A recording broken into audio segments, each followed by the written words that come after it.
കൊച്ചി കപ്പൽശാലയിലെ തന്ത്രപ്രധാന ദൃശ്യങ്ങൾ പകർത്തിയ കേസിൽ കസ്റ്റഡിയിൽ ലഭിച്ച പ്രതി ശ്രീനിഷ് പൂക്കോടിനെ ചോദ്യം ചെയ്യുന്നത് തുടരുന്നു. പ്രതിയെ കപ്പൽശാലയിലെത്തിച്ചും തെളിവെടുത്തേക്കും. അതേസമയം പ്രതിയിൽ നിന്ന് പിടിച്ചെടുത്ത ഫോണിന്റെ സൈബർ പരിശോധനാ ഫലം വൈകും.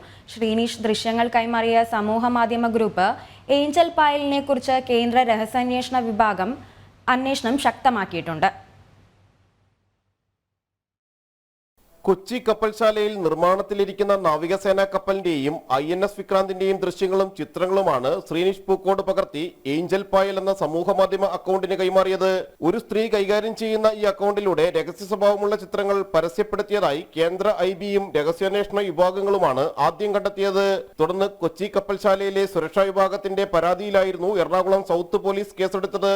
അറസ്റ്റിലായ കപ്പൽശാലയിലെ താൽക്കാലിക ജീവനക്കാരൻ ശ്രീനിഷിനെ ഇന്നലെ 2 ദിവസത്തെ കസ്റ്റഡിയിലാണ് പോലീസിന് ലഭിച്ചത്. പ്രതിയെ കസ്റ്റഡിയിൽ വിശദമായി ചോദ്യം ചെയ്യുന്നത് തുടരുകയാണ്. ചിത്രങ്ങൾ പകർത്തിയതിനും വിദേശ ബന്ധങ്ങൾ സംശയിക്കുന്ന ഗ്രൂപ്പുകൾക്ക് കൈമാറിയതിലുമാണ് വിശദമായ ചോദ്യം ചെയ്യൽ. പ്രതിയെ കപ്പൽശാലയിൽ എത്തിച്ചും തെളിവെടുത്തേക്കും. ഏഞ്ചൽ പായൽ എന്ന സമൂഹ മാധ്യമ അക്കൗണ്ടിനെ കുറിച്ചുള്ള കൂടുതൽ വിവരങ്ങൾ കേന്ദ്ര രഹസ്യാന്വേഷണ വിഭാഗങ്ങൾ ശേഖരിച്ചിട്ടുണ്ട്. മിലിറ്ററി ഇന്റലിജൻസിന്റെയും നേവി ഇന്റലിജൻസിന്റെയും അന്വേഷണമാണ് നടക്കുന്നത്. IBയും പ്രാഥമിക അന്വേഷണം നടത്തുന്നുണ്ട്.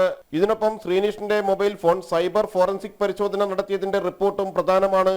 എന്നാൽ പരിശോധന പൂർത്തിയായി മിറർ ഇമേജ് വിവരങ്ങൾ ലഭിക്കാൻ വൈകും. മാർച്ച് മുതൽ ഡിസംബർ 19 വരെ 10 ചിത്രങ്ങളാണ് സുരക്ഷാ മേഖലയിൽ കടന്നു പകർത്തിയത്. ജനം, കൊച്ചി.